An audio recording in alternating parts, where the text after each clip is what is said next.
So in this quarter, we are really focusing on the Hanford project and how it changed the course of this area. So give us a little bit of your viewpoint. How did that change the direction of the Tri-Cities? Yeah, the agriculture was really the basis for why this area began to be settled.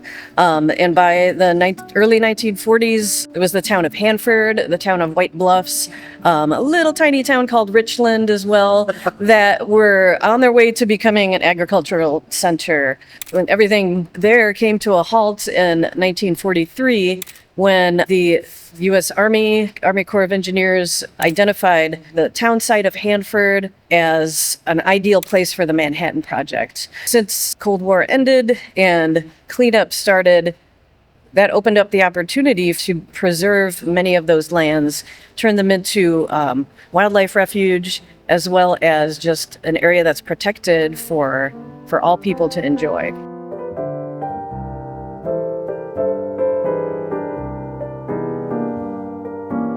Our museum really got started as an interpretive center for the Hanford Reach National Monument. That was 25 years ago that was declared and proclaimed a monument, and that protected huge areas that would have otherwise may have been developed either with agriculture or other projects.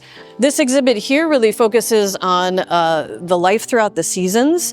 I call it kind of a seasonal round because you can see all the different resources and how they change throughout the year. We have a lot of artifacts that really show how people have thrived here on this landscape for so many generations.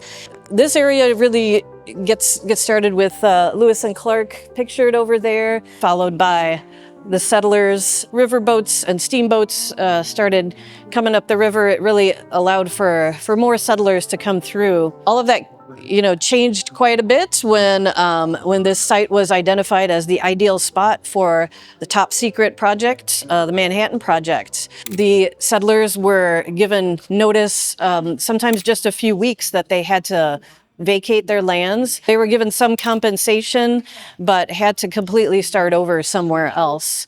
The tribes also were excluded from their traditional hunting grounds and fishing grounds on the Hanford site as they started to get the process of building the B reactor, the world's first nuclear reactor, full size. The majority of the workers at the Hanford site did not know what the purpose of it was. There were just a small handful of people that knew that they were enriching uranium in order to create plutonium for nuclear weapons. Everything was extremely secret and censored. And 50,000 people, moved in 2 years. Yeah. It's just a massive effort. Yeah.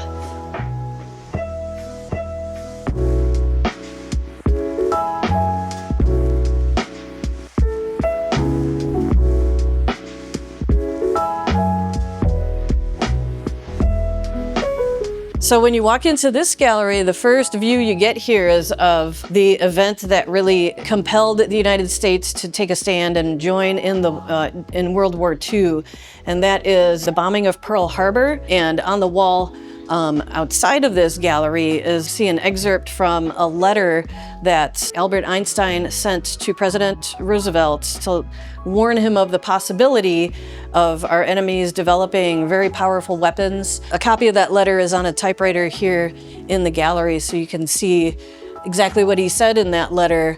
But suffice to say that, that preparations were underway before Pearl Harbor happened. The role at Hanford was to create that first full-scale reactor in order to create plutonium. That is the fuel that was used in Fat Man, which is the bomb that was used over Nagasaki, Japan on August 9th, 1945.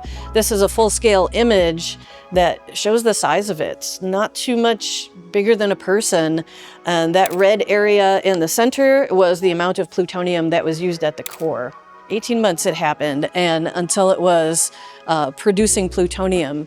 So just a monumental effort, human effort. I don't think you could. Fast tracked, yeah. I don't think you could get a bathroom permitted Right, out there, right. like in 18 months now. Obviously, time was of the essence. You know, you had to. Yeah, that They had always. to cut through a lot of bureaucracy in order to Get it to done. make it happen.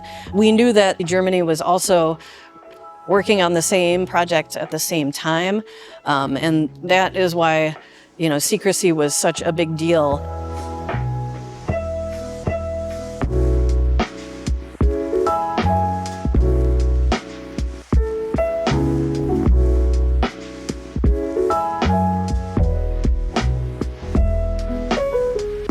What surprises you when people bring you questions or their reaction to it in the context of how that fit in the war? You know, I was one of those newcomers very recently, and so the questions that I had were, what's it like to live so close to one of the most contaminated places in the country? And it's not something that we think about every day. And you could see when you walk into Gallery 2, one of the first parts of that exhibit that you see is the Wall of Scientists. The project that they started, you know, we are still dealing with some of the leftovers, but it's created a lot of new technologies and has opened up many opportunities for career pathways and for technologies that can help all over the world. So I'm seriously like a little bit in awe when I'm here because this is just a great summary of our area. Is there anything additional about what you do here at the Reach that you want people to know about? just reminding people that you've got some amazing stuff right here in your backyard. History that literally altered the world. A lot of kids, when they come here, say, "Oh, my grandfather worked at Hanford," or "My mom does right now," and it's they're living that legacy of engineering innovation, and it's so great to see them following that same path and striving to create new things and see how they can make a difference in the world.